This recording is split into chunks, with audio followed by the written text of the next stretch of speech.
자비와 사랑이 충만하신 하나님, 어둠이 걷히고 새로운 날이 밝아오는 이 새벽, 우리에게 풍성한 생명의 기운을 불어넣어 주시니 감사합니다. 지난 밤 편안한 잠자리에서 몸과 마음의 피로를 씻어내고 새 힘과 기운으로 오늘 이 시간 주님 앞으로 나왔습니다. 아침 이슬처럼 맑고 깨끗한 이 시간이지만 이곳에 모인 성도들 가운데는 누군가에게 털어놓지 못할 깊은 시름에 잠긴 사람들이 있고, 아픔과 상처로 가려진 사람, 좌절과 절망에 빠진 성도들이 있습니다. 이 시간 주님의 따뜻한 손길로 그 마음 어루만져 주시고 생명의 말씀으로 치유와 회복을 경험케 하여 주시옵소서.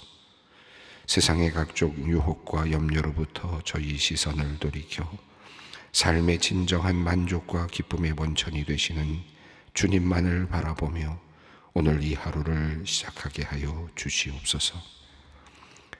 우리는 때로 험난한 인생의 고비와 역경 앞에서 지쳐 쓰러질 때가 있습니다. 또한 쓰디쓴 인생의 광야를 지날 때도 있습니다. 하지만 그때마다 우리 주님께서는 우리를 떠나지 아니하시고 우리를 지켜주실 것을 믿기에 그 주님 의지하며 오늘도 힘차게 하루를 시작하기 원합니다.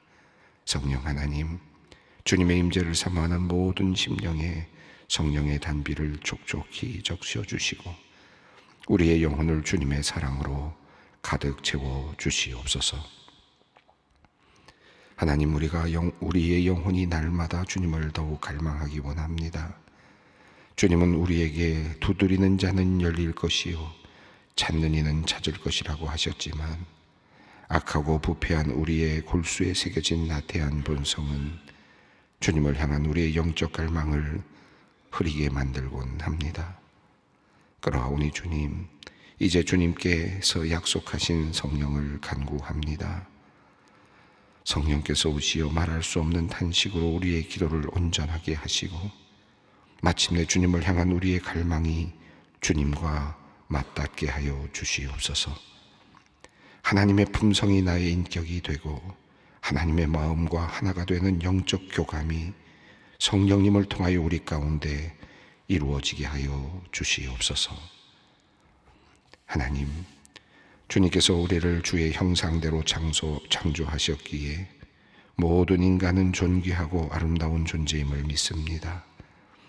하지만 현대의 경제, 사회, 문화의 시스템은 인간이 지닌 본연의 가치와 존귀함을 집중하기보다는 그가 만들어내는 효용 가치에만 주목하고 있습니다. 하나님, 우리가 인간을 수단과 효용의 가치로 따지기 이전에 우리 모두가 하나님께서 만드신 아름다운 걸작임을 서로가 인정하게 하여 주시옵소서.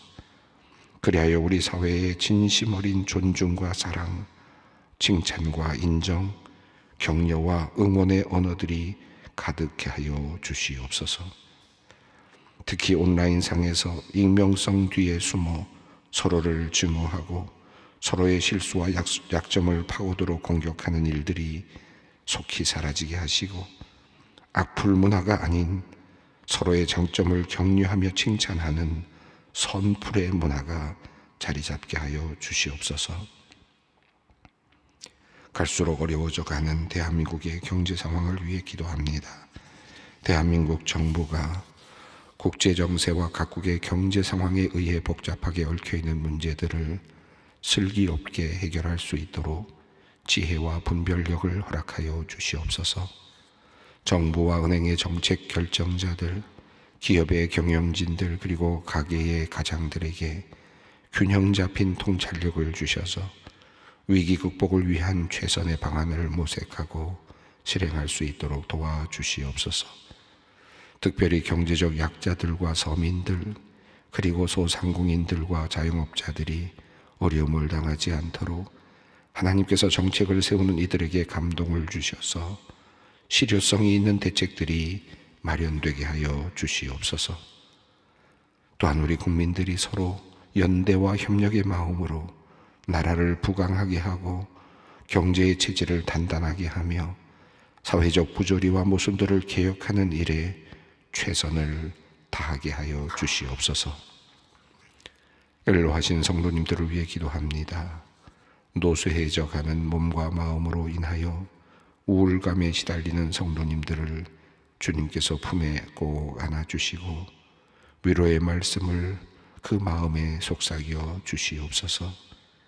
비록 육신은 쇠잔해 갈지라도 내주하시는 성령을 힘입어 영혼과 마음이 날로 새로워지고 강건해지기를 원합니다. 인생의 황혼기가 도리어 신앙과 더불어 더욱 빛나는 시간이 되고 가장 아름답고 행복한 시간이 되게 하여 주시옵소서. 주님과 동행하며 믿음의 길을 걷는 신앙의 멘토가 되게 하시고 모든 자녀들과 후손들에게 존경받는 어른이 되게 하여 주시옵소서. 암 투병 중에 있는 성도님들을 주님의 강한 팔로 붙들어 주시고 수술의 후유증과 항암 치료의 고통 속에서도 낙심치 않도록 힘과 용기를 북돋아 주시옵소서. 약물의 부작용으로 고통스러워하는 이들의 육신에 주님 치유의 손길을 더하여 주시고 면역력이 떨어져 감염의 위험이 높은 상황 가운데서도 환우들을 안전하게 지켜 주시옵소서. 정성과 사랑으로 환우들을 돌보고 있는 의료진들에게 지혜와 사랑을 더하시어 모든 환자들에게 최선의 치료 방안을 찾을 수 있도록 인도해 주시고 무엇보다 환우들과 그 가족들이 믿음과 소망을 잃지 않도록 붙들어 주시옵소서. 하나님, 더 이상은 치료할 방법이 없다는 소견을 받고 절망하던 중에 다른 병원에서 희망을 발견하고 항암 치료를 다시 시작하는 성도님이 있습니다. 새 길을 열어주신 하나님께 감사하는 마음으로 그리고 간절한 마음으로 주님께 간구합니다. 전능하신 하나님의 손길이 성도님의 환부를 만져주시고 놀랍고 희귀한 치유의 역사가 나타나게 하여 주시옵소서. 새로운 치료 방법이 효과가 있게 하시고 모든 약물이 제 기능을 발휘하게 하여 주시옵소서. 그리하여 다시 일어나는 기적을 보게 하여 주시옵소서. 이제 말씀 앞으로 나아갑니다. 이 시간 우리에게 하나님의 계명과 규례의 깊은 뜻을 알려주셔서 그 말씀에 순종하는 복된 삶 살게 하시고 말씀이 주는 힘으로 오늘 하루 감사와 기쁨으로 채워가도록 은혜를 베풀어 주시옵소서.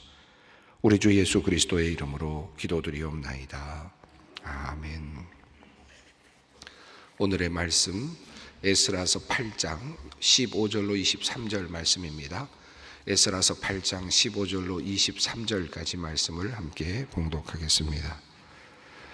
내가 무리를 아하와로 흐르는 강가에 모으고 거기서 3일 동안 장막에 머물며 백성과 제사장들을 살핀즉 그 중에 레위 자손이 한 사람도 없는지라. 이에 모든 족장 곧 엘리에셀과 아리엘과 스마야와 엘라단과 야립과 엘라단과 나단과 스가랴와 우슬람을 부르고 또 명철한 사람 요야립과 엘라단을 불러 가시바 지방으로 보내어 그곳 족장 이또에게 나아가게 하고 이또와 그의 형제 곧 가시바 지방에 사는 느디딤 사람들에게 할 말을 일러주고 우리 하나님의 성전을 위하여 섬길 자를 데리고 오라 하였더니 우리 하나님의 선한 손에 도우심을 입고 그들이 이스라엘의 손자 레위의 아들 말리의 자손 중에서 한 명철한 사람을 데려오고 또 세레바와 그의 아들들과 형제 18명과 하사바와 무라리 자손 중 여사야와 그의 형제와 그의 아들 20명을 데려오고 다윗과 방백들이 르빗 사람들을 섬기라고 준 느디딤 사람들 성전 일꾼은 220명이었는데 그들은 모두 지명받은 이들이었더라.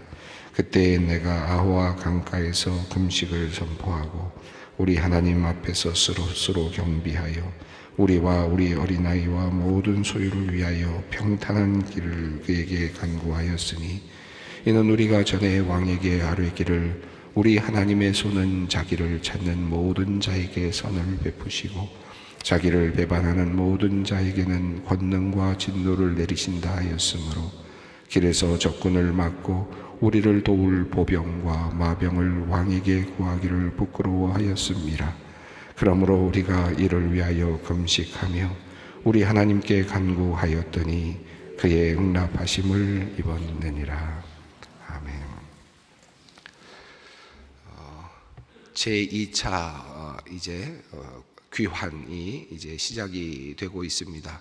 에스라는 이제 왕의 명령을 받았고 또 왕의 조서까지 받았고 이제 그가 또 많은 사람들의 도움을 받아서 그것으로 예루살렘으로 갈 수 있게 되었고요. 그리고 그것에서 또 예루살렘에서 정착하고 또 그것에서 예루살렘을 또 일구어 나가는 그런 일을 할 수 있게 되었습니다.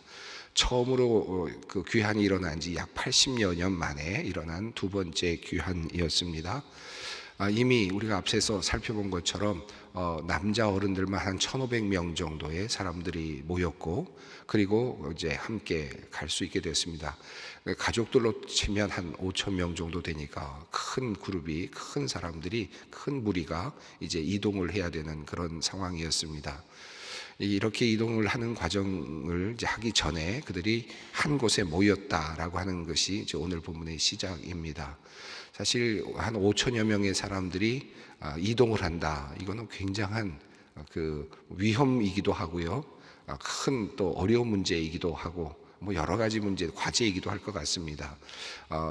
대략 기간을 보면 첫째 달에 출발해서 다섯째 달에 첫째 날에 도착했다 그러니까 꼬박 4달 정도의 걸어가는 거리였으니까 4달이라고 하는 기간 동안 5천여 명이 움직인다라고 하는 것을 상상해 보면 어마어마한 그런 또 다른 하나의 출애굽과 같은 또 주변 사람들에게는 크게 긴장하게 만드는 그런 일이 아니었을까 하는 생각을 하게 됩니다. 물론 첫 번째 그 귀환은 그보다 훨씬 더 규모가 컸죠. 많은 사람들이 오게 됐다고 본다면 이후에 두 번째 귀환도 뭐 그거보다는 좀 작지만 그것도 사람들에게는 큰 위협이 되고 또 안전에도 큰 위협이 되는 그런 여행이었다고 할 수 있을 것 같습니다. 자, 그런데 이렇게 5천여 명이 모여서 이제 출발을 하기 전에 모여서 먼저 이제 점검을 하게 됩니다. 그 내용이 오늘 본문의 내용인데요. 15절 말씀을 함께 읽겠습니다.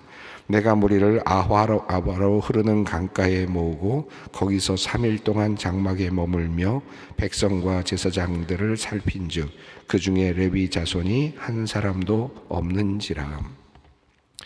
모든 무리들이 이제 앞서 말씀드렸던 그 숫자들이 쭉 있었고요. 또 그 족장들 있었고 가문들이 있었는데 그들을 다 한꺼번에 모아서 3일 동안 한 곳에 머물도록 하면서 누가 가는지를 아마 점검했겠죠. 그리고 나름대로 또 이름들도 적고 아마 그렇게 다 어찌 보면 인구조사 비슷한 그런 출발 직전에 모든 것들을 조사하는 그런 일을 한 것 같습니다. 3일 동안 그렇게 장막에 머물면서 이제 출발하기 전에 모든 준비를 하는 그런 과정이 있었다라는 것을 보여줍니다. 자, 그런데 이렇게 출발하는 과정 속에서 한 가지를 발견했는데요. 그것은 뭐냐면 레위 사람이 한 사람도 없었다. 라고 하는 이제 그런 내용입니다. 레위 사람들이 없었다. 왜 레위 사람들은 그곳에 가려고 하지 않았을까를 생각해 봅니다. 레위 사람들에게는 사실은 땅의 분깃이 없었으니까 그곳으로 약속의 땅으로 돌아가도 땅을 분배받을 가능성이 없다고 여겼을 가능성도 있겠죠. 근데 과거에 앞서 나온 그 앞부분에서 먼저 이제 갔던 1차 그룹들의 명단과 그리고 인원수들을 쭉 보게 되면 특별히 2장 40절 이후의 내용을 보면 앞선 본문이죠. 오늘은 지금 8장인데 1차 귀환했던 이름들과 또 숫자, 가문들 쭉 살펴보면 거기에 레위 사람들의 가문들의 숫자가 나오는데 다른 가문들은 뭐 1,000명도 있고 900명도 있고 이렇게 쭉 많은 사람들이 가는데 레위 사람들의 가문은 74명이 갑니다. 1차 귀환 때에도 레위 사람들의 숫자는 상당히 적었다라는 것을 미루어 짐작할 수 있거든요. 왜 레위 사람들은 가려고 하지 않았을까 하는 그런 이제 생각이 듭니다. 아마도 그 땅의 분배 문제와 관련이 있지 않았을까 하는 생각도 하게 됩니다. 어쨌든 지금 두 번째 귀환을 하는 지금 상황 속에서 에스라가 사람들을 쭉 조사를 해보니까 레위 사람이 없다라는 것을 알게 됐습니다. 자, 그러자 이제 그가 어떻게 했는지를 보여주는데요. 16절 말씀 읽습니다. 이에 모든 족장 곧 엘리에셀과 아리엘과 스마야와 엘라단과 야립과 엘라단과 나단과 스가랴와 무술람을 부르고 또 명철한 사람 요야립과 엘라단을 불러. 이 족장들의 이름들이 쭉 나오고 또 그리고 또 명철한 사람들 두 사람의 이름이 나옵니다. 족장들 즉 리더들이죠. 여기서 족장이란 말은 중요한 리더가 될 만한 사람들 9명과 또 명철한 사람 2사람 이렇게 불렀습니다. 그리고 그 사람들을 특별한 지역으로 보냈는데 그 지역은 아마도 레위인들이 살고 있는 아마 지역인 것 같습니다. 17절 읽습니다. 가시바 지방으로 보내어 그곳 족장 이또에게 나아가게 하고 이또와 그의 형제 곧 가시바 지방에 사는 느디님 사람들에게 할 말을 일러주고 우리 하나님의 성전을 위하여 섬길 자를 데려오라 하였더니 그래서 이또라고 하는 저희가 지금 우리가 정확히 알 수는 없지만 이또라고 하는 사람에게 나아가게 해서 족장에게 가게 해서 또 그 지방에 그곳 지방에 있는 그 사람들 그러니까 레위인들이겠습니다. 레위인들과 또 느디님 사람들에게 가서 느디님 사람들도 성전에서 일을 돌봐야 될 사람들인데요. 그 사람들을 찾아가서 성전을 섬길 사람들을 이제 찾게 됩니다. 그리고 그들을 이제 같이 호소해서 데려가려고 하는 그런 일을 하게 됩니다.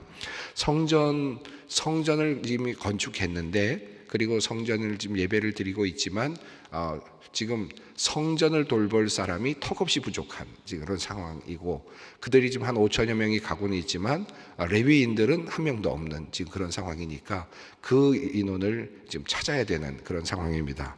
많이 찾지는 못한 것 같습니다. 그렇지만 그래도 어느 정도의 또 효과는 있었던 것 같은데요. 18절 읽습니다.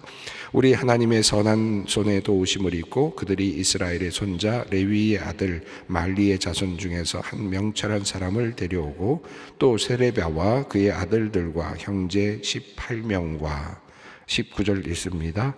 하샤바와 무라리 자손 중 여사야와 그의 형제와 그의 아들들 20명을 데려오고 세레바라고 하는 이름이 이제 앞으로 몇 번 나오게 되는데 아마 중요한 인물인 것 같습니다.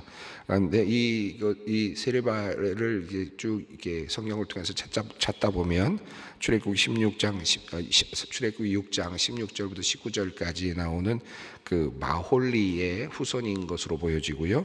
마홀리 위에는 무라리가 있고 무라리 위에는 레위가 있으니까 레위부터 내려오는 그 가문 중에서 마홀리 가문 중에 한 사람으로 보이고 쭉 내려와서 세레바가 있는 것으로 보입니다. 이들은 출애굽 민수기를 보면 3장 33절 이후에 보면 성막을 운반하는 일을 맡았던 그런 가문으로 보여집니다. 그런데 이제 세레바를 찾아냈습니다. 그리고 그의 자녀들, 아들들을 해서 18명을 찾아냅니다. 또 하사바 또 가문에서 무라리 자손 중에서 또 20명을 찾아내었습니다. 그래서 레위인들을 이제 또 합합해 보면 38명 정도를 찾아낸 거죠. 그리고 그들과 함께 가게 되는 것 같습니다. 20절 말씀입니다. 다윗과 방백들이 레위 사람을 섬기라고 준 느디님 사람들 중 성전 일꾼은 220명이었는데 그들은 모두 지명받은 이들이었더라. 자, 그래서 느디님 사람들도 더 찾게 됩니다. 그래서 220명을 더 이제 구하게 된 내용입니다. 그러니까 38명을 더 찾고 느디님 사람들도 200여 명을 더 찾아서 이제 2차 귀환할 사람들이 이제 정해지는 것으로 이렇게 설명이 되고 있습니다. 이 이야기가 우리들에게 주는 그 의미가 무엇일까를 생각해 봅니다. 아화와로 흐르는 강가에서 그들이 함께 모여서 이제 돌아갈 사람들의 숫자를 세고 그리고 그 돌아갈 사람들의 숫자를 세보니까 모자라는 사람들이 있더라. 이 말씀 속에서 물론 이것은 레위인이라고 하는 특정한 인물들과 또 가문들을 이야기하고 있고 이 레위인들이 얼마나 중요한지 성전을 돌보는 일에 있어서 또 그 예루살렘 성전이 있는 그곳으로 돌아가는 사람들에게 이 레위인이라고 하는 임무가 얼마나 중요한지를 특별하게 보여주는 그런 의미도 있겠죠. 돌아가는 이유가 뭘까? 우리는 예배하기 위해서 돌아가는데 예배를 인도할 사람이 없고 예배를 도울 사람이 없다. 그러니까 반드시 예배를 도울 사람들이 함께 가야만 한다 라고 하는 그런 의미에서 레위인들, 지금 모자라고 있는 레위인들을 채워 넣는 그런 모습으로 일단 보이죠. 그런 의미에서 본다면 우리는 여전히 이 우리가 돌아가는 그 귀환의 목적은 예배에 있다라고 하는 것을 강조하는 그런 하나의 대목으로 이 본문을 볼 수 있을 것 같습니다.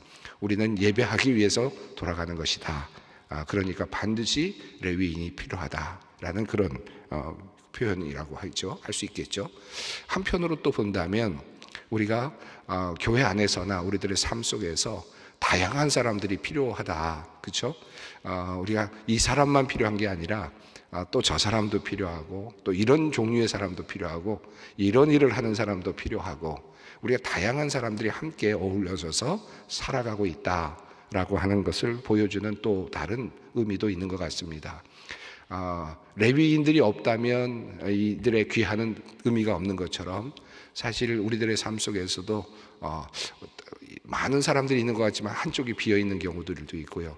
또 동일한 집단만 함께 있어서 한쪽이 그만 비어 있어서 그런 쪽을 담당할 만한 사람들이 없는 경우들도 있습니다. 때로는 어떤 경우에는 그런 사람들을 무시하기도 하고 필요 없는 것으로 폄하하기도 하지만 그러나 우리 모두는 다 하나님의 창조물들이고 또 꼭 필요한 자리들이 있다. 그 소명의 자리들이 있고 또 일하는 자리들이 있다라고 생각해 본다면 골고루 우리가 있어야 된다. 모두가 다 함께 있어야 된다라는 그런 의미로도 이 말씀을 우리가 받을 수 있지 않을까 생각이 듭니다. 필요 없는 사람은 없다 라는 마음. 우리 가정에도 그렇지 않습니까? 너는 필요 없다. 왜 저런 아이가 있나? 저런 식구가 있나? 저 사람만 없었으면 좋겠다. 그런 존재가 있는 게 아니라 너도 꼭 필요한 존재고 네가 있기 때문에 당신이 있기 때문에 우리는 온전한 가정이 되는 것이다. 그런 마음이 필요하겠습니다. 때로는 이제 뭐 장애인이라든지 또는 가정에 어려움을 줄 수 있는 그런 분들이 가정의 구성원으로 있는 경우들도 있지 않습니까? 또는 처음 잘 살았는데 그만 실수를 해서 잘못해서 정말 폐인처럼 살아가는 가정의 구성원들도 사실은 있지 않습니까? 그럴 때 저 사람은 이제 그냥 없는 존재, 그리고 저 사람은 부담이고 아무것도 아니다라고 하는 그런 개념으로 우리가 받아들일 수 있지만 그것이 아니라 우리가 함께 존재한다, 함께 간다. 너도 꼭 필요한 사람이다. 당신도 꼭 필요한 사람이다. 그래서 우리는 가족이다. 그런 개념이 필요한 것 같고요. 교회도 마찬가지라고 생각합니다. 교회에 저 사람이 왜 있나? 물론 우리가 그렇게 생각할 수도 있지만 그러나 그들도 함께 있기 때문에 우리는 함께 예배하는 자가 되는 것이고 함께 어우러져서 각자의 자리에서 주님께 또 영광을 돌리는 것이라고도 할 수 있을 것 같습니다. 자, 오늘 본문은 지금 빠진 사람이 누군가를 찾았고요. 그리고 그 빠진 사람들을 채웠습니다. 레위인들을 채웠고 또 느디님 사람들을 채워 넣었습니다. 그래서 그들은 이제 돌아가서 각자가 할 일들이 있는 겁니다. 이제 각 지파는 지파대로, 족장은 족장대로 또 가는 사람들마다 가서 해야 될 일들이 있고 그 일은 서로 다르지만 협력해서 선을 이루게 된다라고 하는 사실을 보여줍니다. 또 한 가지 우리가 이 부분에서 우리가 생각을 하게 되는 것은 우리가 하나님의 선한 도우심으로 또 우리가 자발적으로 모인 사람들이라고 하는 그 일을 통해서 하나님의 선한 일이 이루어지고 있고 지금 2차 귀환이 이루어지고 있지 않습니까? 하나님의 선한 손이 있었고 그다음에 우리 자발적으로 마음이 또 동한 사람들이 함께 모여서 지금 떠나려고 하는 중에 그런데 비어있는 곳을 봤단 말이죠. 그랬을 때 그들이 한 것은 특별히 설득할 사람들을 보내고 지혜 있는 사람들을 보내서 그 사람들을 설득하고 그 사람들에게 또 의미를 부여하고 그들이 올 수 있도록 초청하는 그런 일들을 했다라는 것입니다. 그래서 또 굉장히 중요한 것 같아요. 우리가 하나님이 다 하시지, 그리고 또 하나님께서는 그렇게 초청하는 사람들에게 또 이미 자발적으로 갈 수 있도록 마음도 주셨겠지. 그러니까 여기 있는 사람들이 다겠지. 그리고 더 이상은 필요 없나 보지 라고 생각하지 않았고 거기에 덧붙여서 필요한 사람이 없었나 살펴보는 마음이 있었고 그리고 필요한 부분이 발견되었을 때 설득하는 사람들을 데려다가 설득하고 초청하고 같이 가도록 하는 그와 같은 노력도 있었다. 라는 것을 우리가 이곳에서 볼 수 있습니다. 하나님의 일을 할 때도 종종 이런 일들이 일어난다는 것을 우리가 경험합니다. 우리가 그냥 하나님의 손이 다 함께 하시니까 그냥, 그리고 다 이게 좀 자발적으로 다 가고 있으니까 잘 가고 있다. 그런데 빈틈들이 있는 거죠. 그럴 때 우리가 어떻게 해야 될까를 이 말씀 속에서도 또 찾게 됩니다. 21절 그리고 22절 3절을 함께 읽겠습니다. 그때 내가 아하와 강가에서 금식을 선포하고 우리 하나님 앞에서 스스로 겸비하여 우리와 우리 어린 아이와 모든 소유를 위하여 평탄한 길을 그에게 간구하였으니 이는 우리가 전에 왕에게 아뢰기를 우리 하나님의 손은 자기를 찾는 모든 자에게 선을 베푸시고 자기를 배반하는 모든 자에게는 권능과 진노를 내리신다 하였으므로 길에서 적군을 막고 우리를 도울 보병과 마병을 왕에게 구하기를 부끄러워하였음이라. 그러므로 우리가 이를 위하여 금식하며 우리 하나님께 간구하였더니 그의 응답하심을 입었느니라. 그들이 떠나기 전에 한 가지를 결정하는데요. 그것은 바로 아하와 강가에서 금식을 선포한 것입니다. 항상 무엇을 할 때 금식을 해야 된다는 것이 아니라 그들이 금식한 것은 하나님께 모든 과정을 맡긴다라고 하는 그런 맡김의 의미죠. 헌신의 의미라고 할 수 있겠습니다. 자, 그러면서 그들이 이제 가게 되는데 4개월이라고 하는 기간을 꼬박 걸어가야 되고 산도 넘고 그리고 또 강도 건너고 해야 되는데 5천여 명이나 되는 사람들이 무장도 하지 않은 채로 건너간다는 것은 쉬운 일은 아니었을 것입니다. 가지고 가던 것을 빼앗길 수도 있을 것이고 목숨은 살아갈지 모르지만 많은 것들을 또 잃어버릴 수도 있는 상황이었습니다. 그래서 하나님께 평탄한 길을 간구하였다라고 말합니다. 그런데 평탄한 길을 간구하되 그러면서 그들은 뭘 생각했느냐 하면 하나님께서 이 일을 하는 것이니까 하나님에 의해서 하나님의 뜻에 따라서 이 일이 이루어지는 것이니까 자기들을 도와줄 보병이나 마병들, 그러니까 군사들이죠. 이동하는 데 필요한 군사들을 왕에게 요청하지 않았다. 왕에게 요청하는 것을 부끄럽게 생각했다라고 그렇게 말합니다. 그래서 하나님께 금식을 하며 그냥 우리가 도움 없이, 왕의 도움 없이, 군사들의 도움 없이 가겠습니다라고 하나님께 간구를 하였는데 응낙하심을 받았다. 하나님께서 허락을 하셨다. 이렇게 말씀합니다. 자신들의 결심만으로 그냥 간 것이 아니라 이렇게 하겠다라고 하나님께 금식함으로 기도하고 전적으로 하나님을 의지하고 떠나겠다라고 하는 마음으로 하나님께 기도를 했는데 하나님께서 그것을 받아주셨다. 이래서 그들은 군사들의 도움 없이 이제 5천여 명을 끌고 이제 2차 귀환을 하게 됩니다. 사실 쉬운 결단은 아니었다고 생각합니다.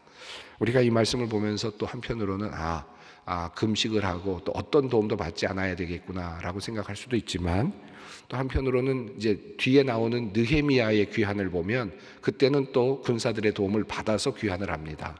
그러니까 어떤 것이 맞느냐라고 따지기보다는 중요한 것은 하나님을 의지하는 것이 일단은 중요하고 하나님께 기도하고 하나님을 의지하면서 결단하는 것이 중요하다. 반드시 군사를 데리고 가야 되고 군사를 안 데려가야 되고 이것이 아니라 하나님과 더불어서 이 문제를 씨름하고 그리고 하나님께 응답을 받는 과정이 필요하다. 그것이 어떠한 것이든지 군사와 함께 가는 것이든지 군사와 함께 가지 않는 것이든지 더 중요한 것은 그들이 금식하고 하나님께 의지했다라는 것이라고 할 수 있겠습니다. 예, 오늘 본문 여기까지 우리가 함께 보는데 여기서 우리가 많은 것들을 또 많이 생각하게 되었습니다. 우리가 어떤 신앙생활 할 것인지 또 우리와 함께 갈 사람들은 또 누구인가 또 우리는 어떤 방식으로 살아갈 것인가 여러 말씀들이 안에 담겨져 있는데 이 말씀 기억하시면서 또 함께 오늘 아침 기도의 자리로 나아가겠습니다. 하늘에 계신 우리 아버지의 이름을 거룩하게 하시며 아버지의 나라가 오게 하시며 아버지의 뜻이 하늘에서와 같이 땅에서도 이루어지게 하소서. 오늘 우리에게 일용할 양식을 주시고 우리가 우리에게 잘못한 사람을 용서하여 준 것 같이 우리 죄를 용서하여 주시고 우리를 시험에 빠지지 않게 하시고 악에서 구하소서. 나라와 권능과 영광이 영원히 아버지의 것입니다. 아멘.